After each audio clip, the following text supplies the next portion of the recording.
Hey everybody, welcome to the Jim Master Show live entertainment lifestyle talk show series. How is everybody doing today?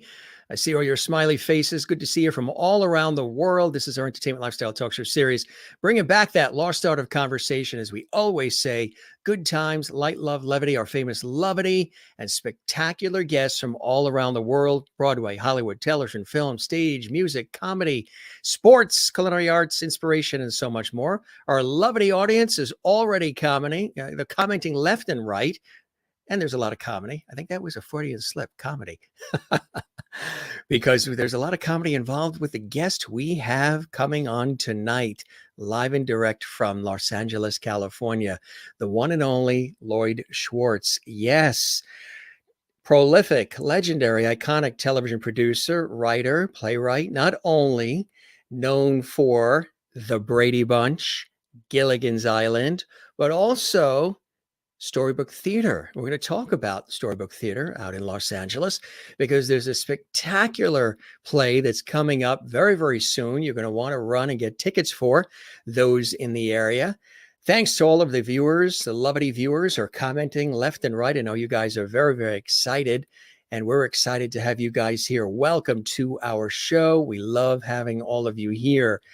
Now, of course, before we begin, we always say, subscribe to the YouTube channel. That's the channel you're watching right now. Show it some of our famous levity, and click that notification bell so you never miss any of the episodes of our series that we do daily. We've done some 600 series episodes, which is extraordinary. We have great times here. We do the shows live, poignant conversations, and so much more. And of course, give us a like on our YouTube channel, thumbs up, like, and leave a comment on the channel as well.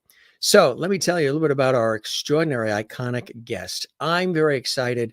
Grew up on the majority of what he and his iconic father, Sherwood Schwartz, produced over the years. Let me tell you, he's been a successful TV, motion picture, and theater icon, beginning with his work as a dialogue coach on his father, Sherwood Schwartz's series, It's About Time, as well as Gilligan's Island. And for those of you who may remember, we had Dreama Denver as a special guest on our show twice, wife of Bob Denver, who played Gilligan. She was extraordinary. And of course, the iconic series, The Brady Bunch, one of our personal favorites. He swiftly rose to producer, and with Sherwood became the only father-son producing team in the business. That was after he was part of the black-white comedy team Carruthers and Blood in the late 1960s. He really is prolific in terms of his constant production and writing today. But going back, turning the page a little bit, he has written and or produced episodes of many of your favorite iconic television series: The Brady Bunch, Alice, Love American Style, The Love Boat, The A-Team, The Munsters Today, Safe at Home, Baywatch. He was an executive in current comedy at ABC and oversaw Happy Days, Laverne and Shirley, Three's Company, What's Happening, before he became a writer-producer of that series. And two of his movies, Rescue from Gilligan's Island and A Very Brady Christmas, were the highest-rated TV movies of the year. And he has sold the feature film scripts to Cheech and Chong, that's right, and to David Permut. That script, Independence, is currently in development. He has written and directed One Dozen, a comedy based on his play of the same name, and produced the Brady Bunch movie and the Very Brady sequel as well. Lloyd has had 43 plays produced, beginning with his co-authorship of The Nearlyweds, which is the first play specifically written for dinner theater. And just as in TV, where he's had this multifaceted career, he has written, produced, and or directed in miniseries, half-hour, one-camera shows, three-camera shows, hour dramas in theater. He is also equally versatile and has written, produced, and directed comedies, dramas, and musicals. And many of his plays are historical. And Lloyd has produced plays about John Wilkes Booth, Mary Walker, Mark Twain, Ulysses S. Grant, Theodore Roosevelt, Woodrow Wilson, and so many others. Two of his one-person plays, Independence and An Evening with John Wilkes Booth, play colleges around the country. He and his wife, Barbara Mallory Schwartz, founded Storybook Theater of Los Angeles at Theater West, and they have had plays there for 35 years. He's also written the book, music and lyrics, and or directed all 18 of the shows. The latest Brady permutation is A Very Brady Reconstruction. And that, if you saw it on HGTV, my friend Lauren was very involved in that. He's one of the vice presidents for HGTV. That was epic. And that is where they took the Brady Bunch house that you know and love so much. That's the original house on the top of your screen there. And look what they did with it. They turned it into that, to what you saw on the TV show, the TV series, because on the TV series, that was just really the exterior shots of a residential home that people lived in. And HGTV did this incredible, epic renovation. And they took that house that looked like that and they turned it into that. Now, we're going to welcome Lloyd, live and direct from Los Angeles, California, to join us to talk about his epic career, all these great beloved shows, and of course, this fabulous upcoming play that he's most proud of and very, very excited about. And we're going to talk about that as well, and so much more. Look for it because it's classic couples and counseling. It's going to be hilarious. And again, that's coming up at the theater in Los Angeles, Theater West. So a lot of cool things are happening. But before we welcome Lloyd to the show, how could we not welcome Lloyd Schwartz to the show without, I mean, I just did a fantastic intro, right? Sure. But how could we not do it without this quick intro that you guys may remember? So here's the proper way to welcome Lloyd Schwartz to the show.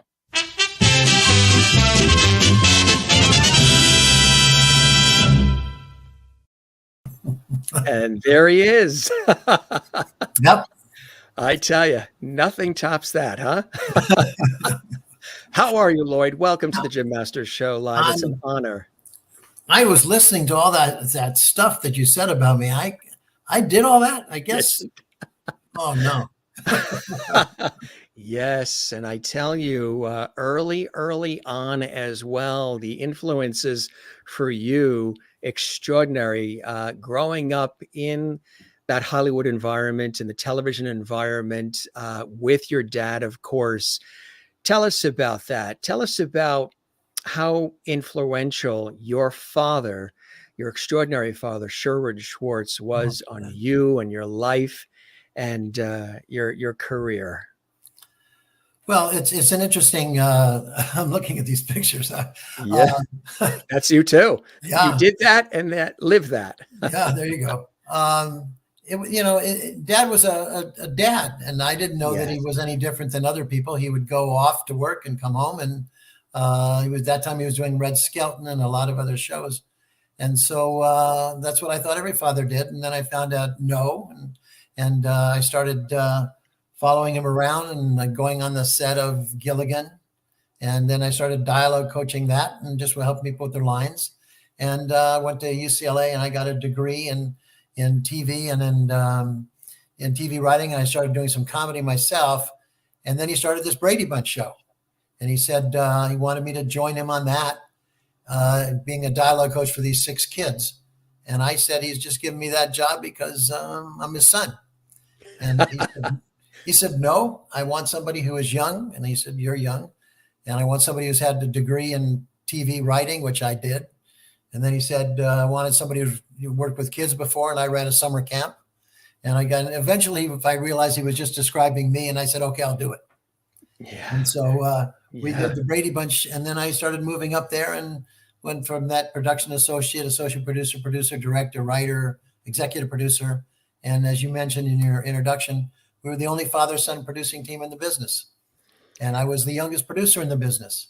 And then in short order, I became the youngest ex-producer in the business, and that's the way the business goes. That's right. So what was it like working? I mentioned It's About Time first. Yeah. What was it like working on that show with your father and, the really early entree into the whole crazy industry that it is that we love so much? I was like a teenager.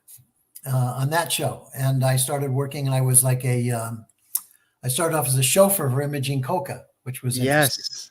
And then the other lead star in that was Joey Ross, and they were very different kind of people. Imogene Yes. was classy, and Joey Ross was kind of a baggy pants comedian, and he played a caveman. And as a dialogue coach for cavemen, it's pretty easy because they just kind of go, you know? Yeah, that's it. A little grunt and that's it. It's all in the delivery, isn't it? That's it. It was a great introduction in it to it. And going to college, and I went to UCLA, and I learned television there. I mean, what they thought was television. It was interesting because I had a class in the history of television, and I sat next to Rob Reiner. Yes. And so the teacher was trying to tell us about television and the history of television, and my dad kind of created television. So yes, we knew a little bit more than that. And it was, then I did back and forth. I was working and got my degree, and then working on Brady Bunch at the same time. And the rest, as you say, was history. But I never felt like I had a job, really. It's always, to me, it's kind of been arts and crafts, Yeah, right. Exactly. Yeah. It really is amazing. When you're on a series, we'll take the Brady Bunch. A lot of people always say, they're doing the day to day, they're giving 110%, they're creating, they're connecting with an audience, but they never really know what's going to happen. And in this case, with something like the Brady Bunch, which are so beloved, so talked about still today, was there any inkling between you, your dad, other folks on set, that this show was destined to connect with people on a multitude of levels that run really deep? No, the opposite of that, because we were never higher than number 12 in the ratings when it was on originally. Right. And we didn't become this mega thing until it reached syndication. And there was also no shows like this. There was no, National Enquirer, any of those things.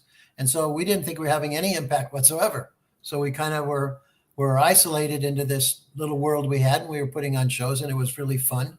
And then, like every producer likes to think people know all their episodes of all their shows. In the Brady Bunch case, they do.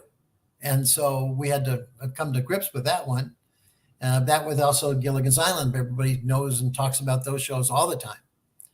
And so, no, we didn't have any. And I said to Dad, I said, they seem to be addictive for some reason. And he didn't know why. And I said, I finally figured out you must have put some kind of chemical element into the film. Yes. Which made people watch these things. Yes. Yes. Just like the people at Captain Crunch and Pop-Tarts and Dr. Pepper. Absolutely.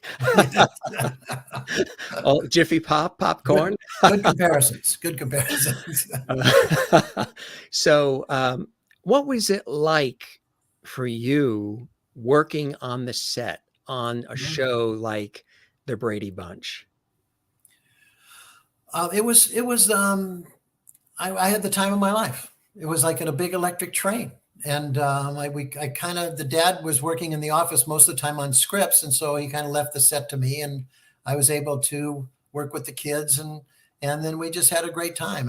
It was, as I said, we didn't know that we were reaching people, and certainly nobody my age, because my age, they wouldn't be watching the Brady Bunch. So we had a great time. And also the kids were really terrific, all of them. And the parents were all, Dad left up to me to run it any way I wanted to. And so we just had, it was like, for them, I was like an uncle, and each of the kids' personalities, we started to focus the scripts toward who we thought they really were. So it became kind of easy for them. They were just acting as they are with different names, So, it's one of those shows too, and I've heard this discussed multiple times, perfectly cast. I mean, just the way they all played off each other, convincing that they were a real family. You really, really, and they touched upon so many different aspects of life. I mean, every episode had a storyline that was about learning about life, about growing up, about being kind and friendship, and so many beautiful morals and stories through humor. Sometimes there was some crying involved when Cindy lost her doll, or Bobby Cindy got lost in Grand Canyon. Yes. Bobby Cindy. But pork chops, applesauce, we know all that. Yeah. People always told me I looked like Peter. Peter or Donny Osmond, I always heard at that time. But so much thought and care and attention went into, and I know you and your father really, it was very important that all of what I just described is what that show delivered.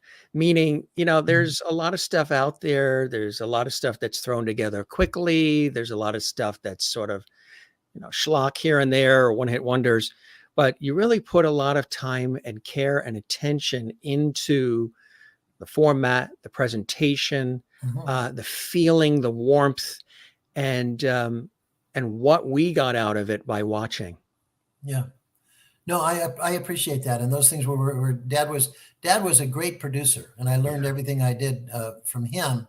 And the people were equally important as the show. And that's the way so we also, in the original presentation, there was never a description of the kids. On the shows today, you see one kid knows everything about science. He's really smart. He wears glasses. Yes, another right. kid's fat. He eats all the time. One does sports. No, they were just regular kids. And as I said, as the show was going along, we started to figure out who they really were. And so the shows kind of featured each of them. And in terms of the lessons, it was, in fact, Paramount, years after the show was on the air, they cut them down to 10 minutes, and they were used as educational films because of the lessons that were in them. Do you have a favorite episode or two? I know it's very hard. It's like asking somebody who's written a book and has characters in it, which is your favorite, because they're all your babies. You're connected with all of them in so many different ways. But are there a few episodes of the Brady Bunch specifically that are standouts for you, Lloyd? Yeah. One was when Bobby had a hero, as Jesse James was his hero, because I'm kind of anti-gun. And at the end of that episode, he comes in, he turns in his toy guns to his parents.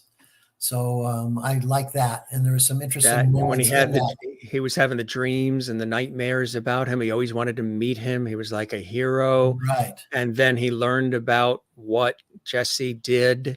Right. And that episode where they're all on the train. And now, if you take a look at that particular scene, we did a very interesting way. I was very moved by it when I saw it originally. It was, and the way it was treated with how, Carol and Mike and the brothers and sisters were all, Jesse James sort of took them out on that train. That's right. And I was about to say about that particular scene, because we had it a certain way. Yes. I took Mike, who played Bobby, aside, and I was telling him what would happen if somebody really got shot, and which was pretty horrible, because when the scene happened, he was looking at his parents dying funny and his kids dying funny, his brothers and sisters. I didn't want him to see that in his head. So we filmed it without any rehearsal. So he came in, and if you watch that scene, and I'm glad you remember it, because he's really horrified with what he is seeing. And then I worked with the welfare worker teacher afterwards to bring him down and to debrief him, basically. So it was an interesting thing that the show. So Mike Lookaland himself was affected. Bobby was affected, and even just playing that role and seeing that happen. Yeah. I know I was. I know a lot of kids were. You watch his face. It's really kind of. Yeah. Yes. Yeah. And, the other one, I brought my own life many times into the show, and Dad would represent the parents, and I would always kind of take the kids' point of view, and we work out stories that way. And so the one I also like is when Greg smuggled a goat into his in the upstairs attic. Because I did a lot of practical stunts and things when I was a cheerleader at UCLA. So anytime with cheerleading would happen, I would write all these cheers for these kids and stuff. And I had joined. I snuck into the USC marching. I went to UCLA. So Yeah. I snuck into the USC marching band and screwed up their whole halftime show. And so that was when he steals the mascot, it was my version of that show. So, And the Grand Canyon and the Hawaiian episodes, people vividly remember where you took them out on location. Grand Canyon, of course, with the famous station wagon. And then, of course, Hawaii, you brought in Vincent Price. And right. What was it like doing the on location shots? And, that was the most fun, but most fun for the kids because we got a chance to be outside that one stage where we were most of the time. But I made a mistake on that one because I took them all on a moonlit walk along the beach there in Hawaii. And at that time, they were started kind of get interesting in each other. And I shouldn't have done that because they got more interested in each other than they should have. But from that point on, yes, my mistake. Matchmaker, Right. da da da da. Right. The power of the Schwartzes, bringing people together. Yeah, cause more problems than it But what also is amazing, of course, the original beloved series. I have to tell you, the casting of Alice too, Ann B. Davis was so ideal, and she really added a lot to the series, sort of like a glue, wouldn't you say? Absolutely. She was very, we were very close. Andy and I had the privilege of doing her eulogy a few years ago. But she was added one other aspect other than the glue. She was an owl. And I mean, it was an expression my dad used. When something was going on, you could always cut to Ann B, who had a reaction of some kind. And it became whatever the scene was, it was much funnier when she was going, oh God, what's happening? So, right. I'll tell you a funny story about Annie. Her birthday was one day after mine. And so she moved out of town. And so she would call on my birthday. And we were very, as I say, very close. And so the next day was her birthday. And so I didn't call her because I just talked to her. But I started to see what she was doing. So I started calling her the day before my birthday. And then she figured out what I was doing. And so she started to call the day before that. And it just went like that. So wow. She taught me how to drive stick, everything. We had a great time, great relationship. Did she really? Yeah. Wow. And I think I saw something once where she was quoted or the kids were quoting how she because she was a well-trained actress prior to the Brady Bunch, she sort of kept the kids in line a little bit too. Things got a little wacky on set, which, can happen. Kids are kids. No, I wanted it to be wacky on set for the kids because I wanted the kids to be kids. But right. Annie was very professional. Yeah. And you're exactly right. And so when they were working, they were working. Right. And then otherwise they were kids. Yeah. The episode with the overflowing washing machine with the soap suds was, or what was it? Was it a basketball or soccer ball that bounced over the railing and smashed the vase and the gluing of the vase and that whole thing? I mean, these are things that actually happen. It's kind of like the I Love Lucy thought process. These are relatable things that happen in our lives. And I think that's another one of the reasons why shows like these are so beloved, so missed, and so iconic, because the writing impeccable. I also I know a lot of people don't talk about it. They focus a lot on just the characters and all, which is brilliant. I love the music underneath the actual segments. I'm always deeply hearing that. And the music, which is usually versions of the theme done in different ways, is so connecting and so relatable. Tell us a little about how the music was sort of woven in at these perfect points, because I have to tell you, the music really grabbed me on all those episodes throughout, not just the theme, which everybody knows, but the music for those watching, the music used during the actual scenes to evoke and confirm emotion and thought. Yeah. No, you're exactly right. The music, the original scores were written by Frank Duvall, and the theme song, and that's what was used for the underscoring as you're talking about. Dad wrote the lyrics to the Brady Bunch song, so they were able to, because of the bridge and the chorus were the verses were very distinct one from the other. So you're able to slow it down and use it, especially for the emotional things. I'll tell you one interesting thing about going back to Gilligan for a minute. Those other little themes, Yes. in Gilligan, of course, they had the theme song, which Dad also wrote. But Yes. the other stuff underneath that was written by John Williams. That's like his first thing. I don't think it's on his resume anymore. No, yeah. So you remember when Gilligan would walk around and go doodle-loop, doodle-loop, doop-doop, that was John Williams. Are you kidding me? I didn't realize that. Well, it's a little known thing. There you go. See, you just heard it on the Jim Master Show live. Yeah, I mean, he scores everything, movies and television. He's epic. Wow, I didn't realize. I'm not gonna have to give that another listen next time. There you go. So, Brady Bunch, of course. Florence Henderson, we mentioned. You and I were chatting about how I had a glorious and forever cherished opportunity to chat with her, meet her, and so much more. She was really something special, huh? Oh yeah, and as Florence was not Carol Brady, and I really loved Florence, and I really loved Carol Brady, but Florence was quite bawdy, and very much appreciated by all. Like some of the things I can't even probably tell you on the air here, but she was just fabulous, and she was very much a mother figure to the kids. Yes. And they were all very close, and she had daughters the same age as some of the girls on the show, so they slept over each other's houses and things.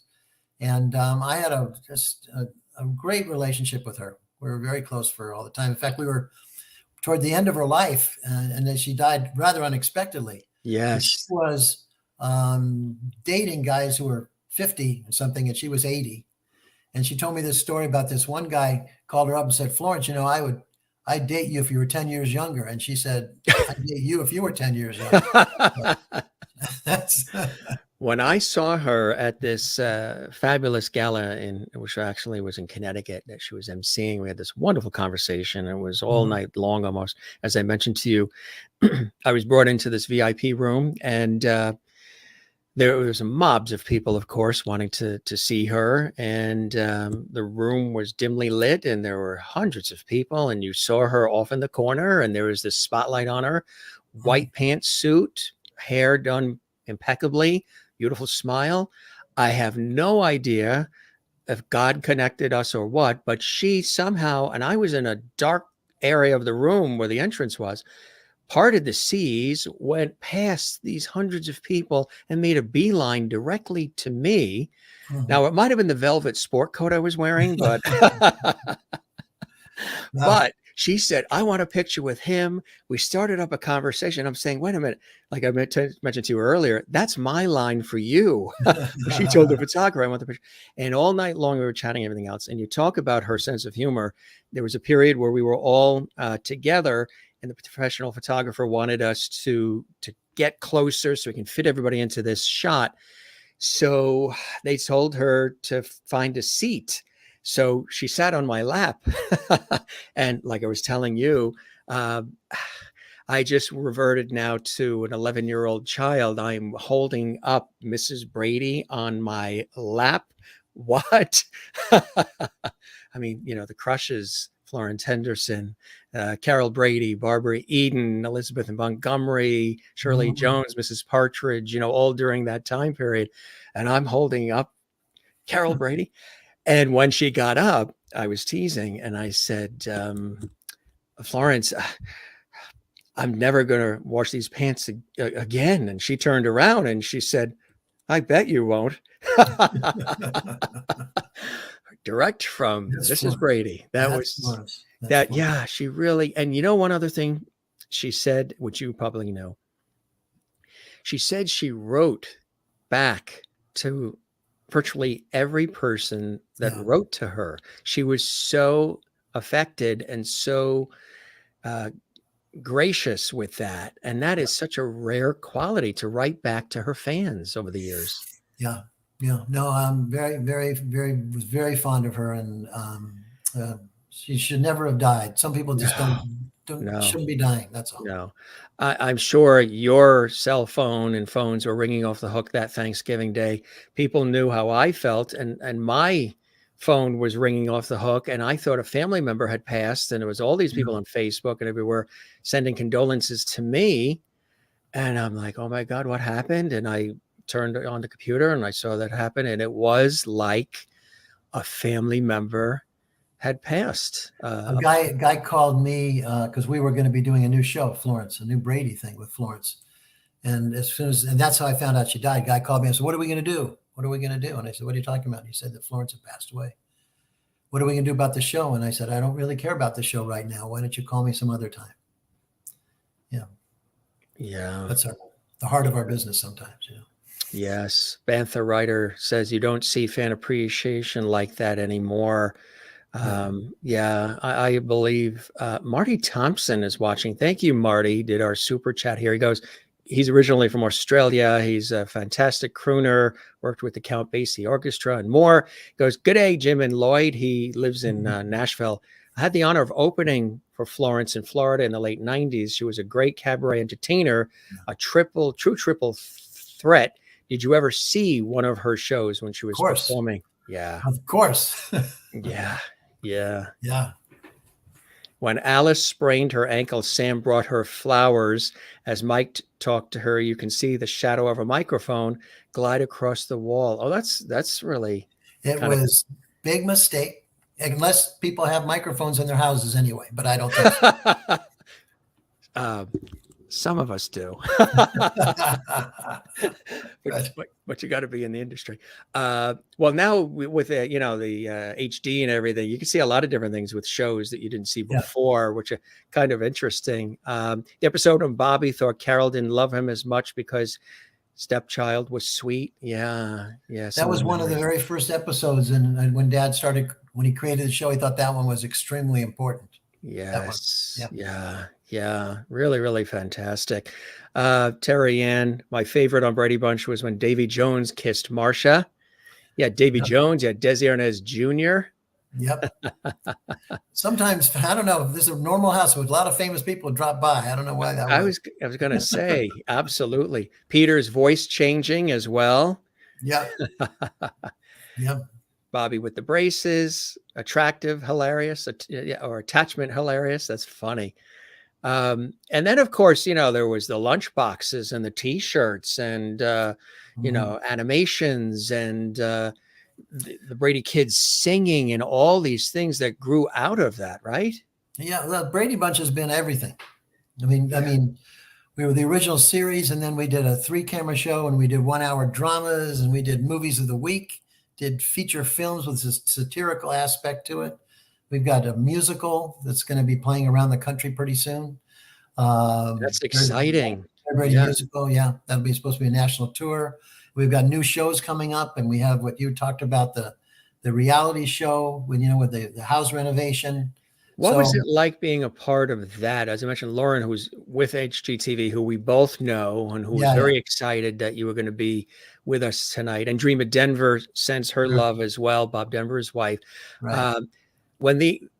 Who came to who? Was it HGTV that came to you guys? And no, the house went up for sale. Went up for sale. I saw that in the newspaper. Everybody wanted that house. Right. There was a bidding war, and then some mysterious people bought it. And it turned out to be the Discovery Network. Yes, because Lance Bass wanted it. I think Rosie. I mean, there was a lot of people who wanted that house. And that's what it actually looked like. I saw it before when I was out in California on a TV shoot. Of course, this is what it looked like on the series. Everybody remembers the window and just the way it looked. But that is what it really looked like. And then they did this iconic renovation inside and out. You must have been, it must have been a jaw-dropping experience to see what was. Well, it was different for me than for most people, because they watched, when they went into the house after it was completely done, they'd look around and they would see, oh yeah, it looked like the house. I was remembering how we were filming even though we were never really there. So it was a little bit of a mind, but that's kind of, every time we did, like when we did the feature film, suddenly it would resurrect it and it would be there again.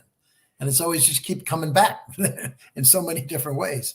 I always say about the Brady Bunch is a lot of things, but over isn't one of them. I mean, it just keeps going in some way. Yes, We've absolutely. been on the air or in the movie theaters in the 60s, the 70s, the 80s, the 90s, the 10s, the teens, and now we're going into the 20s.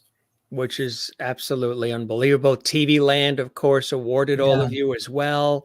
Right. That was a special night, huh? Very much so. Very much so. It just, the TV Land, which comes from the people. Yes. We got an award for, I think, Pop Culture Award. And yeah. we also did the same thing when we did Gilligan. We got a Pop Culture Award. Yes, you did. So now I can have little bookends for those little awards. Right.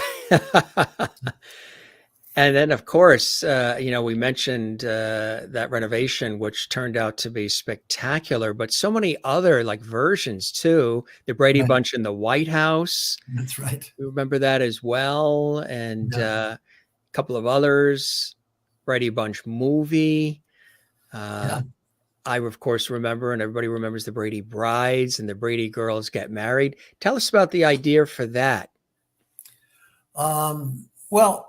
Everybody, because the Brady Bunch was such a hit by that point, especially wanted new versions of it. And so we talked about a few different things, and it finally evolved into the Brady girls getting a house together. In order to do that with their new husbands, we had to create the Brady Brides show, and that was the Brady Girls Get Married.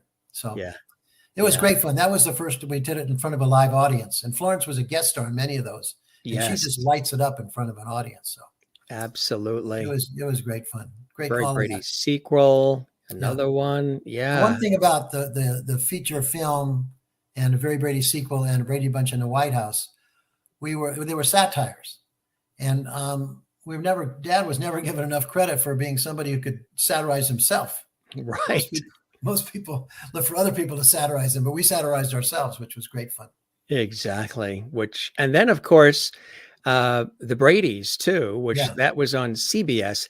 Tell us about the idea to create that. Again, there's just such a hunger for the Bradys. Yeah, after the Very Brady Christmas, which was a huge successful movie, CBS said, let's do more movies, and we want to do more movies.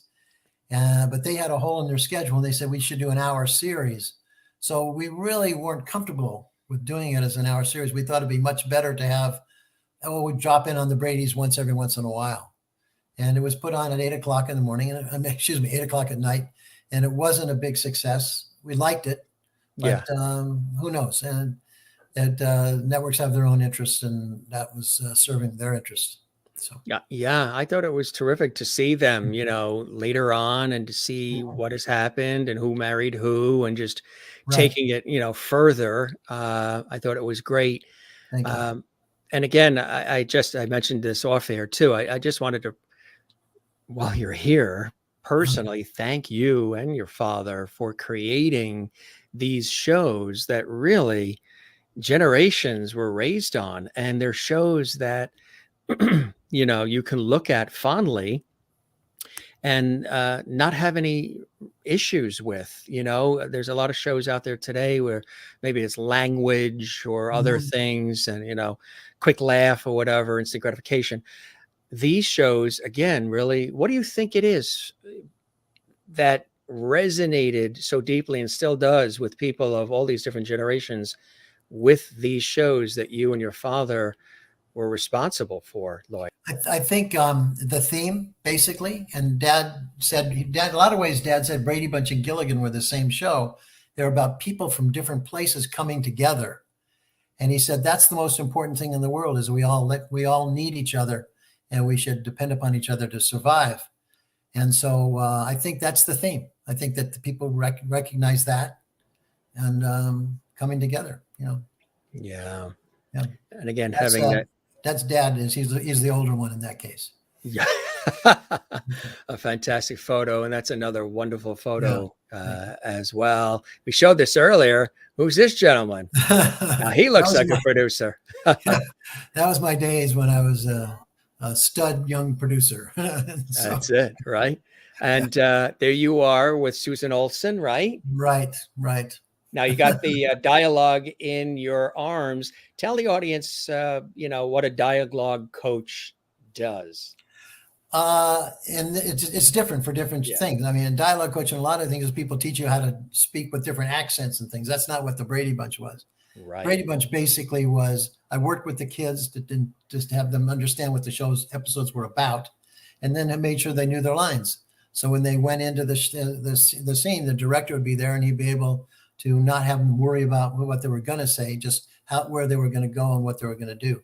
And so that was how I saw my job. That's what we did. And then again, moved up the ranks further and further.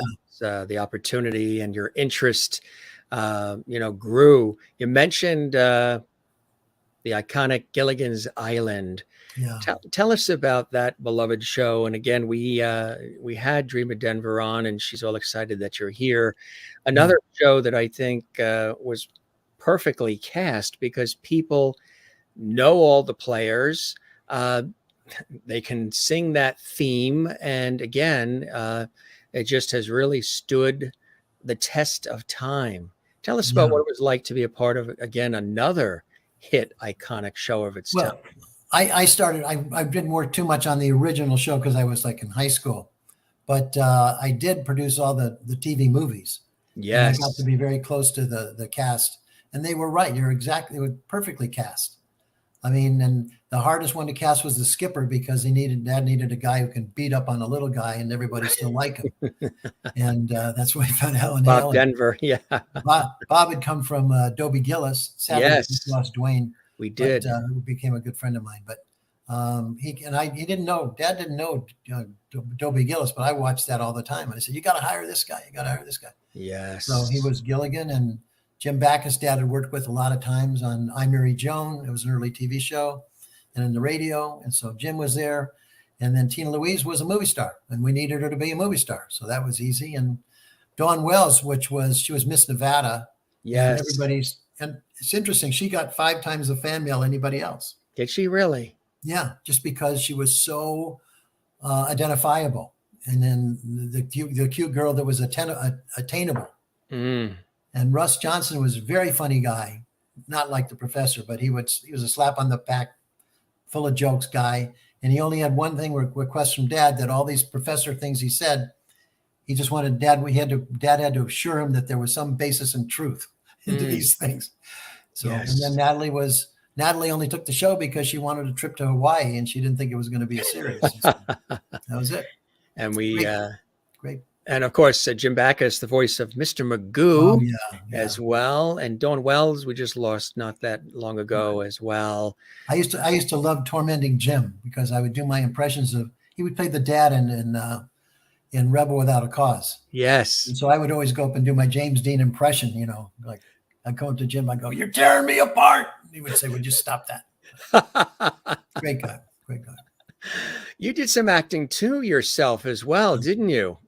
So, I did some stand-up and comedy in the 60s, 70s. I was part of a black-white comedy team, Carruthers and Blood. And then a couple of times, I did an episode of Brady Bunch because we needed somebody my age, and we were filming in Cincinnati, so I did that. Yeah. But I'm much more comfortable behind the camera. Yeah. Yeah. Now, your sister was actually on an episode. Lawrence Juber, the epic guitarist, who was, of course, with Paul McCartney and John Lennon and Ringo Starr and part of Wings. And he was a guest on our show, a fabulous guy. There's a family relation there, isn't there? Oh, yeah. My sister is my sister. No. No, she married Lawrence, and they write together, and they've written some of our children's plays together, and they wrote the musical, Gilligan's Island, the musical, which plays around the country, and I wrote the book, and they wrote the music and the lyrics to the Brady Bunch, A Very Brady Musical, which is going to start a national tour. That's exciting. And she played Greg's girlfriend in a few episodes of the Brady Bunch. Yes. I don't think my dad was in that scene. I know. Isn't that funny how they put him in there? He probably was going to try and stop Greg from doing something with my sister, I would guess, if that's why. Right, exactly. The scene, of course, when Greg wanted to borrow Mike Brady's car, and that was the convertible, and Bobby wanted to tag along. So I think he lost a bet or something. So he had to tag along, and the umbrella goes through the. I mean, I don't want to give it away in case there are people who didn't see this episode, but she was always having trouble to drive in with them. Yes. One time, frog landed on her head and pizza. That's right. Yeah. So this is Lloyd's sister Hope, Lawrence Juber's wife. And Lawrence was a guest on our show. He played live on our show as well, gang. If you want to see that episode where iconic guitarist, composer, and more, Lawrence Juber was here, you can see that on our show. And there is Hope with Lloyd and their dad, Sherwood, reserved for Gilligan's Island. Yeah, we did some TV movie or something, I can't remember, and that was where his parking spot was. So we liberated that and took it home. You also worked on Alice as well. Yeah. I mean, I listed off some of the iconic shows that people might not realize you were a part of. Tell us about that. Of course, the incomparable Linda Lavin. I just wrote one episode. I don't usually do other people's series, but some friends of mine took that over and they said, "Would you write this episode?" And I did. And suddenly, I wrote. It was very quick, the whole process. They got it approved on a Thursday, and I turned it in on a Saturday, and filmed it on next Friday. Was on the air the next Friday. But that's very unusual in our business. But yes, it is. She's a very talented woman, and I'm very proud of that episode. Barbara Eden, Harper Valley, PTA. Yeah, I produced the pilot I produced the first year of that series. We did the pilot and stuff. Barbara Eden was terrific to work with. She's like Florence. Yes. Professional. Yeah. Mm-hmm. Yes. Yeah. And still going strong. God bless her. Right. Yes. You know? Yes. Yeah. And again, these shows you can probably see on, the retro channels on YouTube and everywhere else. Here's another one, Scamps as well. Yeah, that was a pilot we did with Bob Denver, and then Dreamer was in that too. Yes. It was based on the phenomenon of latchkey kids. Yes. So Bob played somebody who would watch out for kids until their parents would pick them up. It was a good idea for a show, and it did very well tested, but it sometimes, it doesn't matter and doesn't get on the network. Right. Exactly. Yeah. Yeah. The criteria or whatever it may be. As well, again, here's something else. Of course, you had an episode of What's Happening as well, involved in that show. Yeah, I produced that. I started off on that as a network executive, and then he asked me to produce it. And it was really good people. And it was interesting because we did not have a lot of Black people in the writing staff or behind the camera. And I kept fighting for that, but that wasn't the way it was done. Now it should have had, a lot of people on the staff should have been African American, but that wasn't how it was done then. But you were fighting for the cause, and that's hail to you for doing that, groundbreaker. The Munsters Today as well. Yeah. Yes, that must have been a lot of fun, huh? It was a lot of fun. We had a great time, and the concept. They said, "Do you want to do Munsters?" And I said, "No, I don't want to do Munsters. It's been done great." And they said, "Well, we sold it for a couple of years." And I said, "Well, I'll get back to you if I think of a way." And the way was they went to sleep for 20 years. Yeah. And when they came back, the world had changed. And I wanted to use them to talk about society today. Yes. So that's how that show was. Here's some other ones. They're mentioning it as well. Some of the viewers have been mentioning this one, The Invisible Woman. Actually, Marty Thompson. Thank you again, Marty. Just did our super chat. He said, Lloyd, tell us about The Invisible Woman you produced. Well, it was funny because the network said they needed a movie because they wanted to have something to counteract the end of MASH, or the final episode of Winds of War. Yeah. And I said, "Would you guys do this movie?" And say, "Well, okay, we'll do it." But was between that meeting and going on the air was 3 months, which is a very short amount of time. And so I said, it has to be on videotape, and because we had special effects and we can't listen to any notes. We just got to do this thing. And they said, fine. And it went on, and it was the first movie on videotape, TV movie. I was really proud of it, but it's kind of gone away, in public. So. Yeah, I mean, just looking at some of the players in there, Bob Denvers and Harvey Korman, and wow, Garrett Morris. Garrett Morris. Yeah. I mean, some It was real fun. It was fun. It's a nice movie. Big John, Little John. Yeah. That was a Saturday morning show, and Herb Edelman and Robbie Riss, basically. And it was about the fountain of youth. The guy drinks from the fountain of youth, and suddenly he shrinks down to a little boy. And so it was fun because he'd come home to his wife, and he was 9 years old. And he goes, "Hi, honey, I'm home." And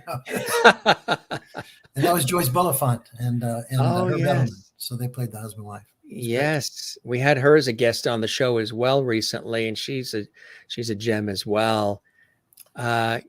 Games Guys play as well involved in that. Yeah, that was my first movie. I raised the money and made the movie.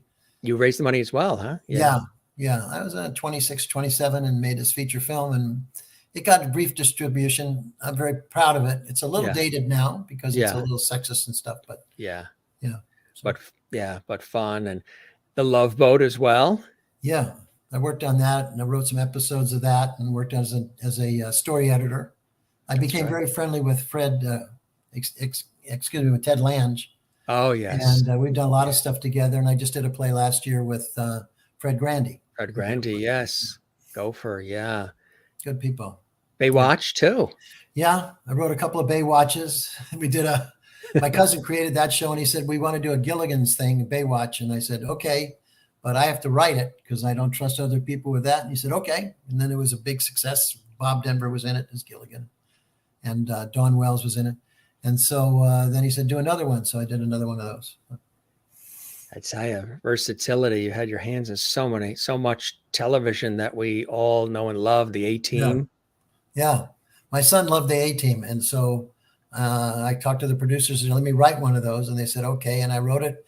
It was supposed to be Mr. T was in in one of those deep sea diving outfits. Yes. And he walked around on the bottom. I said, that's what I want to do, because I just wanted to see what that gold would be outside the thing or inside the thing. And by the time it went on the air, it was not him. It was a scuba diver, and it was Dwight Schultz, because apparently Mr. T was claustrophobic and wouldn't go into one of those things. See, you learned that too, folks. He's claustrophobic and wouldn't go in. So many shows, so many incredible shows that you, again, have been a part of. But I know, as I mentioned, near and dear to your heart is the Storybook Theater. And you and your lovely wife, Barbara, you guys came together and really, and there you guys are, lovely, lovely couple, put it together. And it's amazing, 35 years ago. Tell us about it. It's really something very special and near and dear to your heart, isn't it? Well, Barbara came from the Minneapolis Children's Theater, which was a big, very important one. And then we had our older son, he was 3 or 4, and she said, let's go to a children's theater. And then we really couldn't find any we liked in Los Angeles. And so she said, let's do a play. And we did a play, and Theater West came. She was a member of Theater West, and they said, would you do it here? And so I said, I don't know, I've only written this one play. And they said, come over here and then do a season. So I wrote another one, and I said, I don't know if I have any more. And now there's 19 different ones. And so we've been doing it every Saturday for the last 35, 36 years. That is fantastic. And you have something coming up that's very exciting. Yeah. Tell us about Classic Couples Counseling. Well, I think I was at my therapist, and I left my therapist, and I said, I wonder what would happen if a therapist actually had to deal with Shakespearean characters.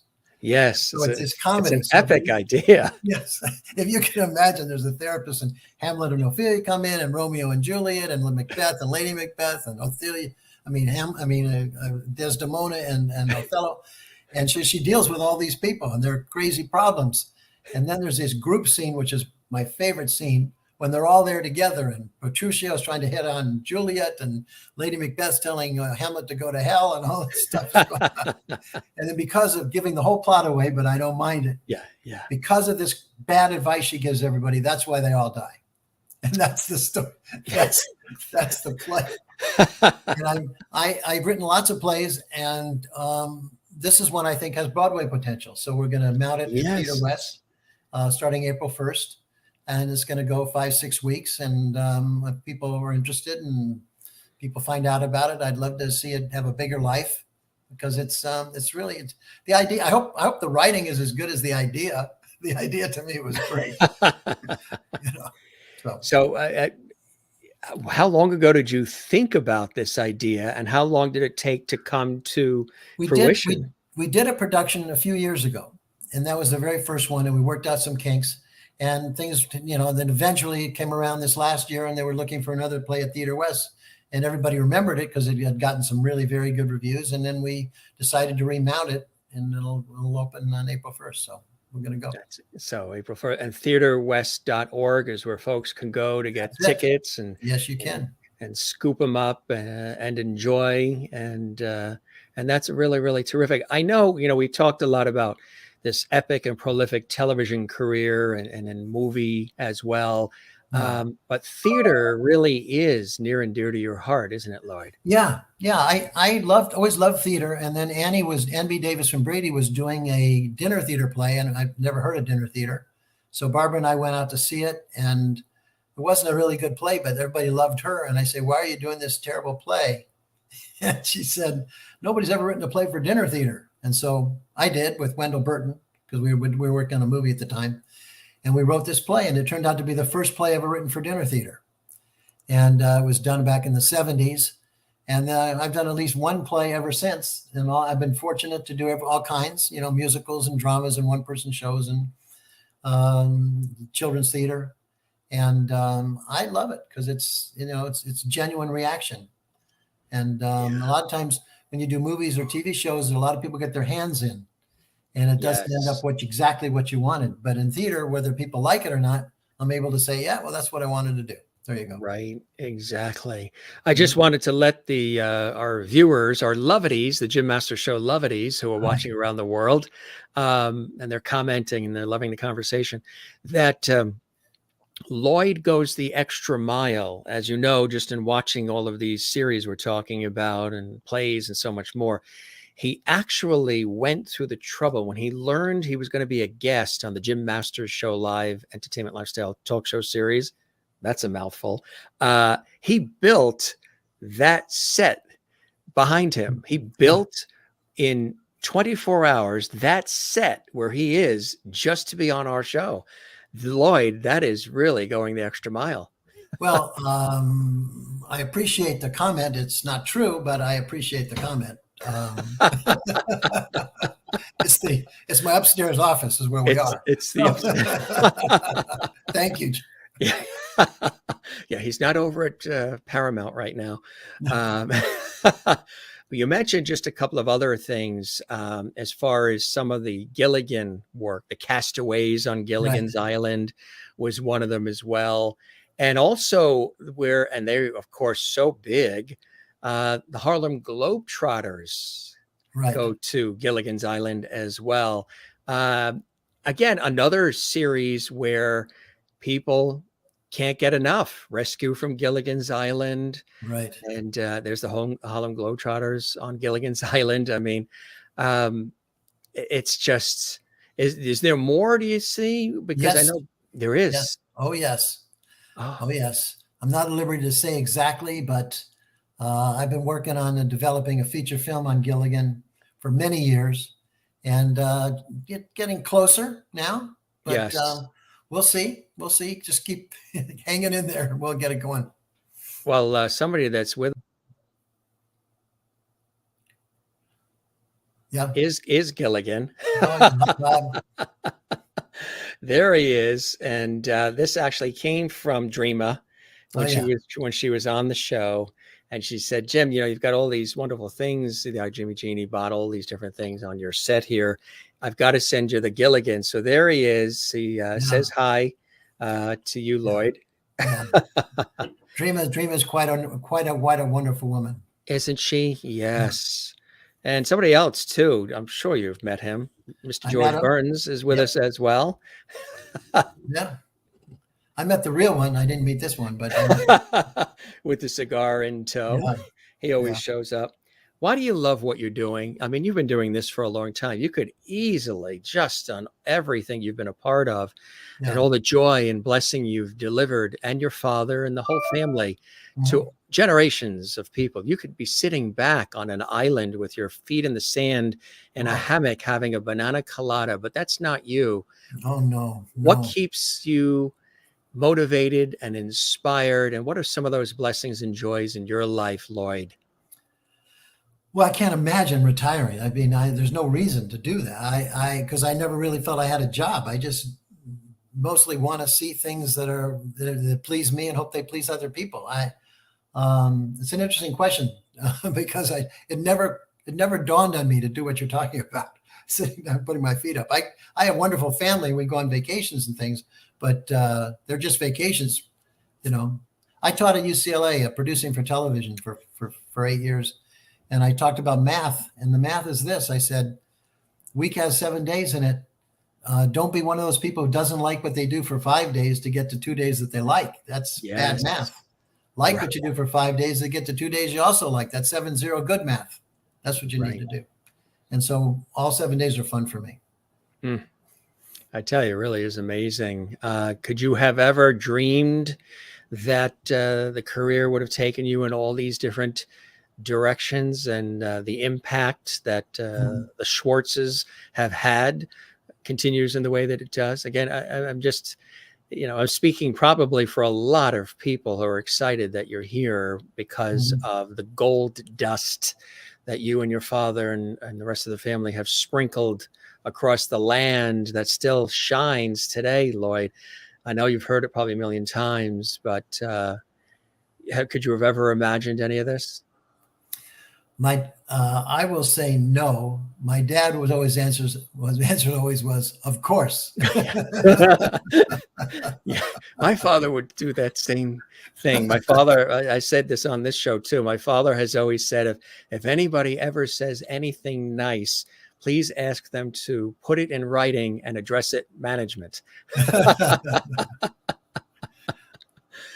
For anybody who never had the opportunity, obviously, to meet your dad, what was your dad really like?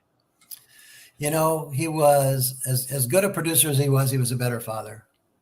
I mean, if you watch Mike Brady and the Brady Bunch and how he talked to the family and all, that was basically how my dad raised us. And he's a wonderful guy. When I started working as a network executive at ABC, I wanted to see how other producers were. And then I found out that they weren't as good as he was. And that was a surprise to me. Yeah. And I just hope, I hope, and I may make mistakes with my kids, and I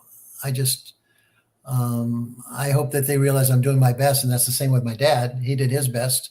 And then we all do that with our kids. And let's just hope it just gets better and better with generation. What would be one or two main things you learned from him that still stick with you today? Okay. I was taking the trash out, and we had a hill with a driveway. And as I was coming down the driveway, I knocked over this. It was my chore. And I knocked over the thing, and it just, all the cans fell out, and they made this big racket, and they rolled down the thing. And I'm sitting there so upset. Oh my God, what I've done. And then Dad came out of the house, and he saw this mess in front of him. And he said, and I was so upset, look what I've done. When he said, did you try to do that? I go, no. Did you try to do a good thing? And I said, yeah. And he said, then what are you upset about? Yeah. What a great lesson that was, Absolutely. That could have been a Brady Bunch episode too. Maybe so. Well, Norman Lear, of course, another icon, had said that, especially with All in the Family, so much of it based on his own upbringing, his own life, his own relationships with his father and more. How much of these shows, Brady Bunch, Gilligan's Island, others, are of your upbringing, experiences, things that actually happened within your own household? Several episodes were almost exact things that happened. Certainly thematically, I did one play called Burr, the Abominable Snowman comedy. Yeah, right. So I did this play, and it was about a father and son and their relationship and the show business and whatever. My dad came to it, never realizing it was about me and him. Right. Not even a. I've talked to so many people, so many writers that have written about the family, and they never realize it's about them. So did you end up telling them? No. Yeah, that's it. It's our little secret.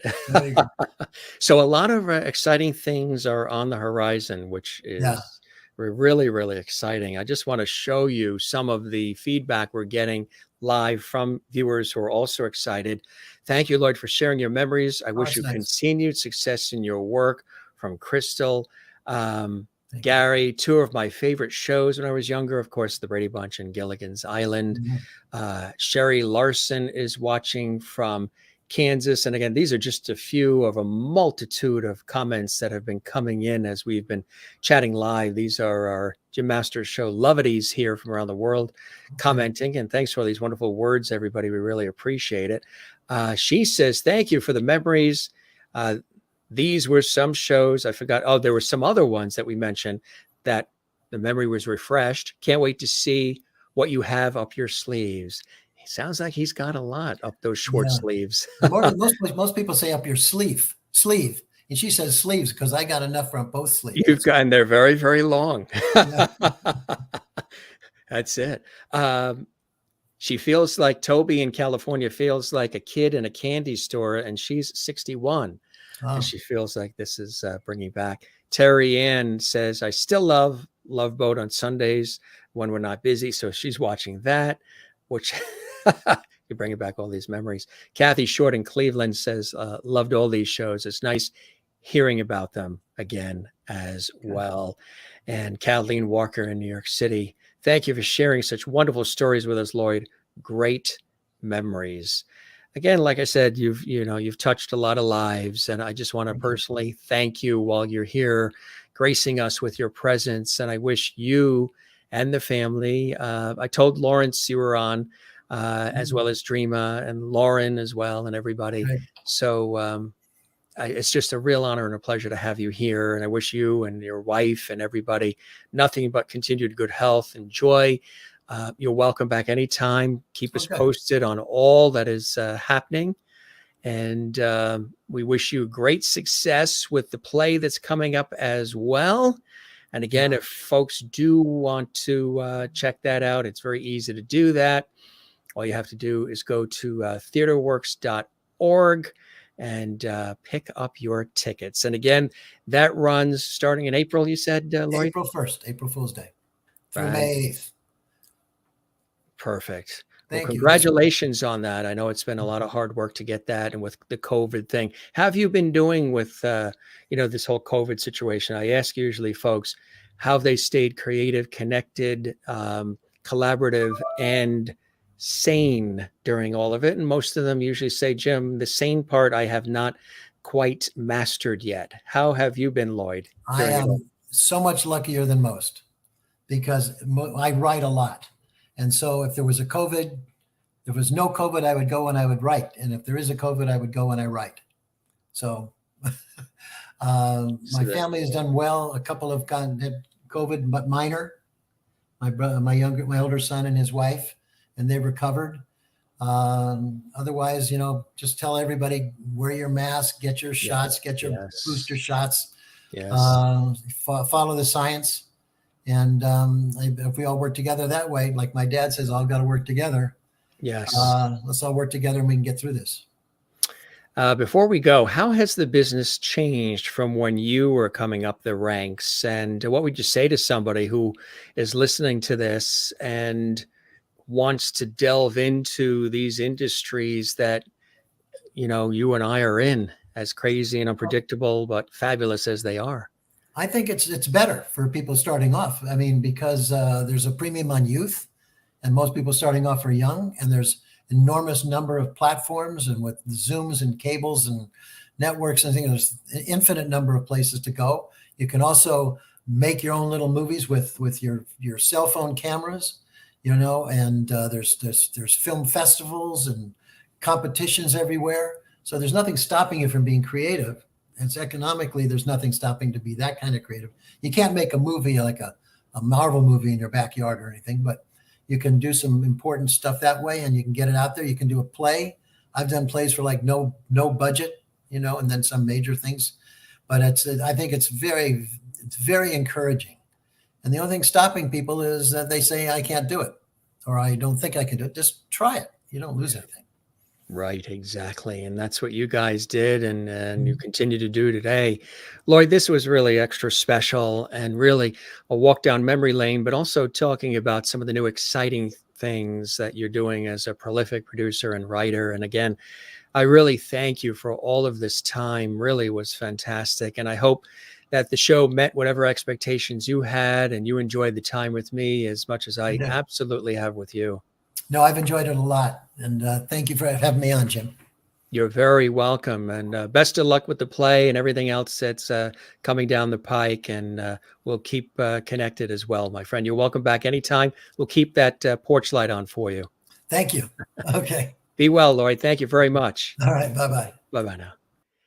The iconic and incomparable Lloyd Schwartz joining us from his home in Los Angeles, California. Yeah, we took you down memory lane, but we also took you behind the scenes a little bit of some of your beloved, iconic series that are still beloved today. Wow, is that not cool to talk about so many memories? These shows, again, still resonate with people today. And there he is. Again, over the years, we talked about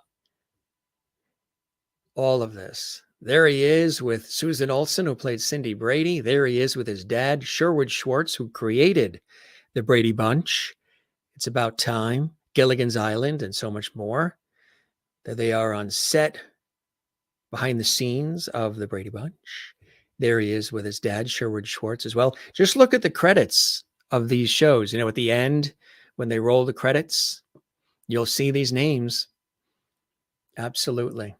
Fabulous guy, really, an icon in the industry. Two powerhouse shows, Gilligan's Island and the Brady Bunch, and so much more. I know we talked a lot about the Brady Bunch and Gilligan's Island because so many people know, but he's an incredible playwright and has written so many plays. He's been involved in so many different aspects of the television industry, film, and stage. These we know, of course, they're off the tip of our tongue. Brady Bunch, Gilligan's Island. There he is with his lovely wife, Barbara. They created the Storybook Theater at Theater West in Los Angeles. And here's some more. This is the show that's coming up. Get your tickets. You can go to theaterwest.org. It is in Los Angeles, California. And again, written by Lloyd J. Schwartz. Yes. This really sounds good. Can you imagine that premise of therapeutic advice for for Romeo and Juliet and Hamlet and Othello and all the rest? That's going to be amazing. And of course, just some more wonderful treasured memories from shows that Lloyd and his father produced. The Brady Bunch, of course. There they are, the Brady kids. Yeah. So if you're just joining us, the gentleman that was just on our show, his father created these television series, and Lloyd was a producer and dialogue coach and more on the Brady Bunch and on Gilligan's Island, and also worked with Love American Style, Alice, the A-Team. I mean, The Love Boat as a story editor, and so much more. Can you name all the folks that are in that photo there? Their real names, too. Can you name all their real names? Of course. On the upper left, Barry Williams, of course, who played Greg Brady. Robert Reed, who played the dad. Of course, Mike Brady. Ann B. Davis, who was Alice. The wonderful Florence Henderson. We talked a lot about her on the show, who played Carol Brady. And of course, Maureen McCormick, who played Marcia. Eve Plum on the bottom left, who played Jan Brady. Susan Olsen, who was Cindy. Bobby Brady right there, Mike Lookenland. And of course, Christopher Knight, who was Peter Brady. They're on the steps of the stairs there in that photo. People used to always say that Peter and I looked similar. There they are on the iconic stairs as well. And of course, the TV Land Awards. And there is Lloyd right there front and center with the gang from the Brady Bunch. as well. And then this too, we talked about this, the Very Brady renovation. If you did not see that on HGTV, it was extraordinary.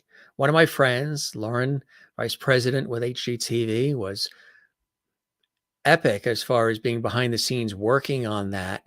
And what they did, as we mentioned earlier, remember this shot from the Brady Bunch, this scene, this wide shot of the house where the Bradys lived?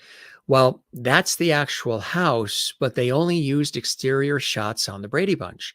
And that window in the upper left there never really existed. That was placed on that regular residential house there in the Studio City, North Hollywood area. I actually visited that house. And I got an opportunity to go there, and there's some video that I showed. We didn't have time to include it in this episode, but I'll show it to you maybe upcoming, where I'm standing right there by the house when they were actually doing the renovation. HGTV was doing the renovation. What happened was there was a family that owned it. A woman owned that house. And when she owned the house, it looked like that. It didn't look exactly like what you saw on the TV series. It looked like that. There was a fence around. There was no window, different sort of color and shrubbery and all. And they took the house, and the above shot is what it looked like. And then they did a total renovation inside and out to bring it back to look like the actual house on the Brady Bunch. Because what you saw inside when you watched the Brady Bunch, those interior shots were really indoors at the Paramount Studios. So this wasn't filmed, the Brady Bunch, inside that house on the top of your screen. That was privately owned. They just happened to find that house and they used it for the exterior shots. And then they added that sort of window in the upper left there by the arch. But the original house didn't have that window. See it there on the TV show, but you don't see it there. So when they renovated the house at HGTV, they added the actual window. And this original house inside looked nothing like what the Brady Bunch house looked like. Nothing at all. Architecturally, it wasn't even designed like the interior shots of the den, the kitchen, Mike's study, the living room, the bedrooms upstairs. On the TV series, when they would go up those stairs, there would be nothing up there. There was nothing. There were no bedrooms up there. You know, when they would go up those stairs there and they'd go off up to the bedrooms, there was no hallway, nothing up there. However, when HGTV bought that house, because there was a lot of people who wanted that house. I mean, Lance Bass wanted it. A lot of celebrities wanted the house. When this house was purchased by HGTV for the television show, they brought in the Property Brothers. They brought in other, HGTV stars, and they brought in the Brady kids as well. And they all worked together. There they are in front of the house. That's right. All of them are there. You have Marcia and Peter and Cindy, Bobby, and Jan and Greg, of course, they're there. And that is prior to the renovation. And it was really, really epic what was done. And they also participated as well. See in the photos? You can see Jan and Peter, and you can see Cindy and Bobby and Marcia, as well as Greg, working with the Property Brothers and all the others when they actually took the house. This house gutted the inside. That house went for a fortune too. Gutted the inside and totally changed the architecture, the build, and everything, and turned it into the house that you see on the TV series, which again is the bottom photo. It went from what it looked like on the top to what it looks like today, which is exactly like what it looked like in the TV series. There's the window, color maybe just a tad lighter, But again, this picture is a little darker anyway. But the inside, when you walk in, the living room, the kitchen, everything is exact. All the furniture. They went on a wild goose chase too across the country to find the exact furniture, the vases, the everything. And it was epic. So that was what happened with the Brady Bunch house. It was a real house, but they only used exterior shots. The window didn't really exist on the upper left there. That's what that house looked like. I saw it. I was there. I visited that house when it looked like that. And I was shocked. I'm like, wow. I mean, it doesn't exactly look like the house you see on the Brady Bunch. But then when I heard that it was going to be renovated and brought back to, or made into what the house looked like on the Brady Bunch and turned into that, absolutely incredible. Wasn't it cool to find out as well that Lloyd Schwartz's sister, Hope Juber, of course, wife of Lawrence Juber, the epic guitarist who was a guest on our show. You should watch that episode. He was the guitarist with Paul McCartney and Wings. He worked with John Lennon, Ringo Starr. He's just epic. He's a great guy. He was a guest. So Hope, you see there in the picture, and somebody added in Lloyd Schwartz there with with Bobby. Lloyd wasn't really in the convertible. Bobby is actually hiding. When Greg goes in for the kiss, Bobby is ducked down. And this is the episode with the convertible. It was Mike Brady's car. Greg got to use it. Somehow there was a bet lost, something along those lines. And Greg had to take Bobby to the drive-in theater with his girlfriend. His girlfriend was played by Lloyd Schwartz's sister, Sherwood Schwartz's daughter, Hope, played Greg's girlfriend. Remember the two? There was a frog that jumped on her head, and like all these things kept happening to her. Yeah, that's a little trivia if you didn't know that. I learned that actually when Lawrence Juber was on the show, and he said, "That's my wife. That is his wife." So Sherwood Schwartz's daughter's husband is Lawrence Juber, who is the girlfriend of Greg in that episode of the Brady Bunch. Kind of cool, huh? A lot of little nostalgia and trivia. And of course, we mentioned as well Gilligan's Island, another classic. And of course, there's the one and only comparable Bob Denver who played Gilligan, who was also in Dobie Gillis, and so much more. And there is the Gilligan that Dreama Denver, Bob's wife, who was a guest, a wonderful guest on our show, sent me a Gilligan. And there you go. And the person you had on this episode of the show to join all of you, the son of the creator, who also worked on the shows. Now, of course, all of these epic sequels and specials and so much more. And of course, the Very Brady Christmas was really terrific as well. This is when they went to the White House. He talked about the Bradys. I think you can see clips of that on YouTube, maybe bits of it here and there. Of course, it's people's uploaded VHS versions. Maybe decades or MeTV, Cozy TV, maybe they will bring those back possibly as well. But, and again, some of the others for the Gilligan's Island, there were so many other things that they did that maybe you didn't know. And what was really exciting is that there's going to be more from Gilligan's Island and from the Brady Bunch coming up. There's a Brady Bunch musical, he said. He made that announcement here on the Jim Master Show Live. And Lawrence is involved in that, and Hope is involved in, they're involved in that as well. And that is exciting news. So look for that. They're working on that as well. And of course, Harper Valley PTA, Barbara Eden starred in that. And so many other great specials. This was really, really something, huh? Really, really cool. And again, one more time, the show, the play, that's very exciting, that you'll want to run out and see. You can go to theaterworks.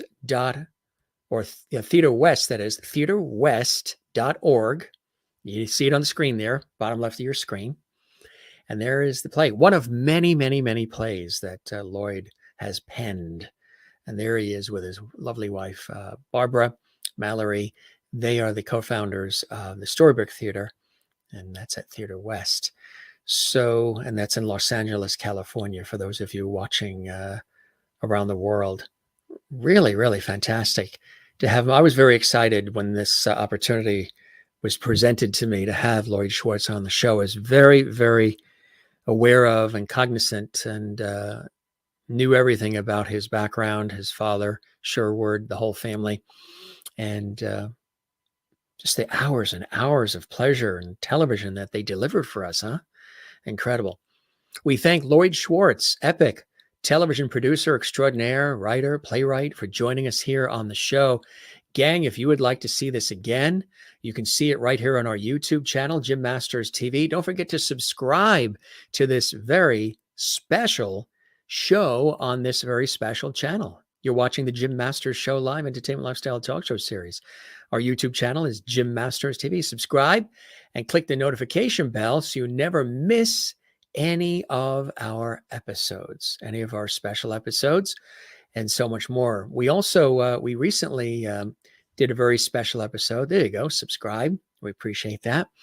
Make sure you click that notification bell so you never miss any of our episodes. And also click like. That's right. Click like. Now, what does that mean? There's a little thumbs up icon on our YouTube channel on this episode and all the episodes. Click that and you'll have an opportunity to then let us know you enjoyed this episode and all the episodes.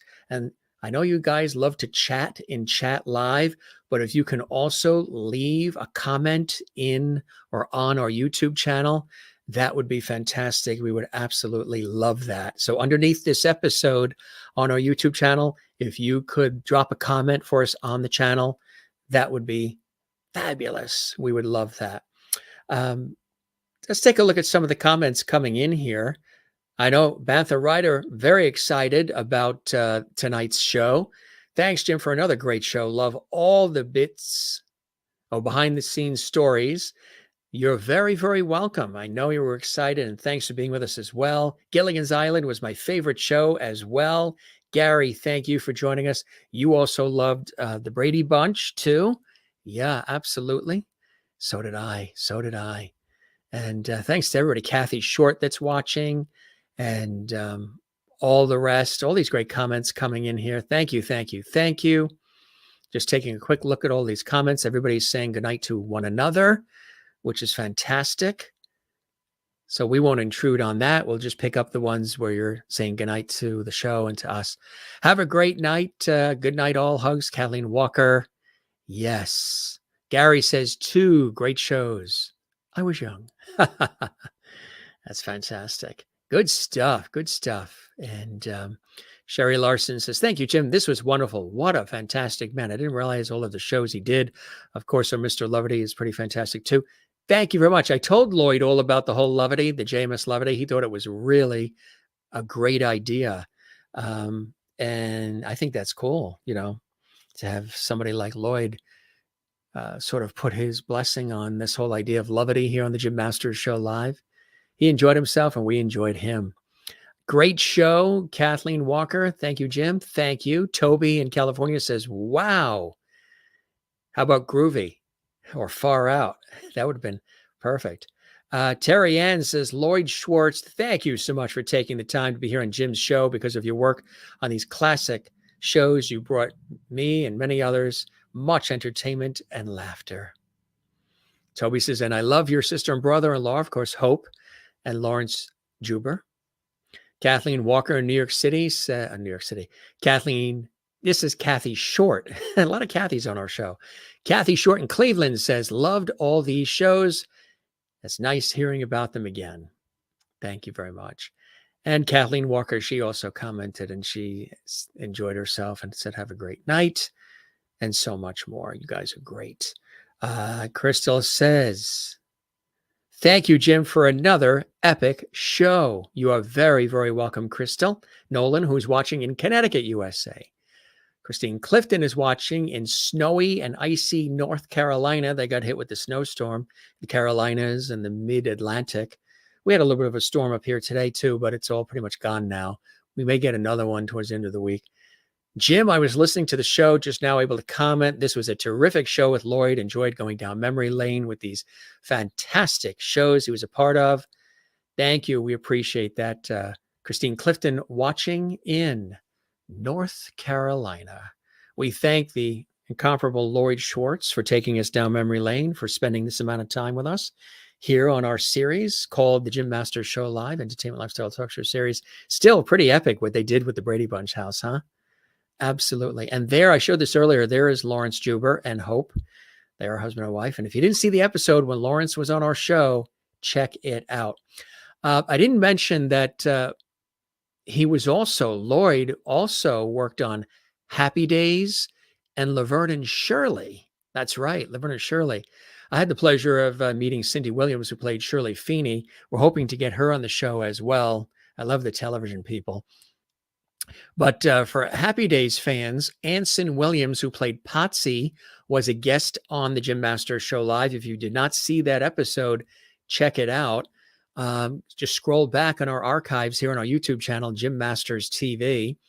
Also, Don Most, who was with us as well, and he was Ralph Malph. You can see that episode on our series. Marion Ross was with us, and she was Mrs. C, Mrs. Cunningham. She was on the Jim Masters Show Live as well. And of course, from a couple of other epic shows, Kathy Garver was on our show several times. She was Sissy on Family Affair. Yeah, you know, Buffy and Jody and Sissy, and Brian Keith, Sebastian Cabot, another epic series. And also Allison Arngrim was with us. She was Nellie Olson on Little House on the Prairie. She was with us on the show as well. Several people from the Waltons. Kemi Cotler was with us from the Waltons. If you didn't see that episode, it's here on the Jim Masters Show Live on our YouTube channel. Just scroll back in the episodes. You'll see those there. And recently, Karen Grassley, who played Ma on Little House on the Prairie, she was here recently as well for an epic and eye-opening and revealing conversation as well. So you can check those episodes out, and so many others. What's cool about what we do here at the Jim Masters Show Live Entertainment Lifestyle Talk Show series is we don't do the same old, same old. Every show is something different. Every show is something unique. Every show is something special. Different areas, different guests, different topics. If you missed the episode we did over the weekend, I did a very special tribute to a personal dear friend of mine, Ronnie Spector, who passed away last week. Ronnie, of course, founder and lead singer for the Ronettes, with her sister Estelle and her cousin Nedra. Ronnie was still performing. There's a biopic coming out about her life, starring the brilliant actress Zendaya. There's also a revision to Ronnie Spector's 1990 autobiography, Be My Baby. That is coming out in May. And again, I knew Ronnie Spector personally. She's a dear, close friend, a family friend, many events together with family. And I did a very, from the heart tribute here on our YouTube channel at Jim Masters TV, celebrating the life of this music icon, this legend, this Rock and Roll Hall of Fame inductee. She was still singing. She was still performing. And she passed away at age 78 last week. So if you didn't see that special tribute episode, it was just me sharing some personal photos and telling you some personal stories and honoring Ronnie Spector from the Ronettes. And also she had her incredible solo career as well. Remember back in 86, that fantastic song, Take Me Home Tonight with Eddie Money, and so much more. Again, she was still performing her epic Christmas shows that would always sell out. We saw her do that at BB King's, City Winery, Mohegan Sun Casino, and so much more. But again, our families are intertwined, all friends, and that was a sad loss. And today is Betty White at the time of this show. Betty White's 100th birthday. Now, of course, we lost Betty just a matter of weeks ago at age 99, just shy of her 100th, but the world is honoring Betty White, so we do as well. We tip our hat to another icon in television and in comedy and game shows, the incomparable Betty White. And of course, Bob Saget, Sidney Poitier, and so many others, Peter Bogdanovich, just so many people. So a happy birthday to Betty White today as well. Rest in peace, Ronnie Spector, and everybody watching. Good evening, Jim. When you have time, it would be fantastic for us to show pictures of you in front of the Brady Bunch. Yes, because of the passing of Ronnie Spector and our involvement, with that loss this weekend and still continuing, we didn't have time I was going to put in the pictures that I have with Florence Henderson and myself, and also the video footage we have of when I went to the Brady Bunch house. I will get that and I'll do a little special tribute maybe to the Brady Bunch. Your tribute to Dear Ronnie was beautiful. Thank you very much, Kathleen. I appreciate that very, very much. And again, if you guys didn't see it, it's on our YouTube channel. You can certainly enjoy that. And I wish everybody a beautiful evening. That walk down memory lane gets a little longer every year, Bantha Ryder says. Gary says, have a great evening. You too. Jen Barry says, fun show tonight. Jen is buried in snow in Allentown, Pennsylvania. They had quite a snowstorm. Christine Clifton says, we sure had a bad snow, ice in North Carolina. Had pine tree sap on my hands till now. Thanks for sharing the details of the Brady Bunch home too. Interesting. Fun show for sure. And see you all soon. Yeah, it's amazing, all the different shows that he and his dad and everybody were involved in. All right, gang, thank you for being with us. I'm just looking at more of these fabulous comments. Really epic when you guys are with us. If you'd like to binge watch our episodes, they're all here for you on our YouTube channel, Jim Masters TV. So check it out, spread the word. As we always say, help us grow, share the lovity. Tell everybody you know about the Jim Masters Show live on our YouTube channel, Jim Masters TV. Don't forget to smile. Don't forget to share the lovity. Find your Zen place. Mine is with loving family and friends. And of course, I love the ocean. My work in television, radio, stage, and film over the years, also very important and Zen for me as well. And being here with all of you as often as we are on the Jim Masters Show Live Entertainment Lifestyle Talk Show series is also a Zen place for me. We're going to scoot out. I hope you guys stick with us. Stay right here. Another episode comes up of the Jim Masters Show Live right here on our YouTube channel. And we'll catch you on the next one. And you guys can also find me on the internet, on social media at Jim Masters TV, on Facebook, Twitter, and Instagram. And of course, our YouTube channel right here for all of you, Jim Masters TV. Of course, you knew that. Good night from Gilligan here. Gilligan says good night. George Burns and all the other cast characters do as well. See you on the flip side. Far out, Bantha Ryder. Thanks, gang. We love you all. You be well. Take care of one another. Be well. And just enjoy the ride. Just enjoy the ride. Life is short. Life is precious. Good memories, good times, lots of laughs. We like to have that as often as possible here on JMS Live. You guys be well. See you again soon, okay? See you on the next one. We'll be back tomorrow. But again, if you're not watching this live, you're watching this in the archives, stay right here on our YouTube channel. Many more episodes, over 600, you can watch and binge on Jim Masters TV. Be well. Take care. Cheers.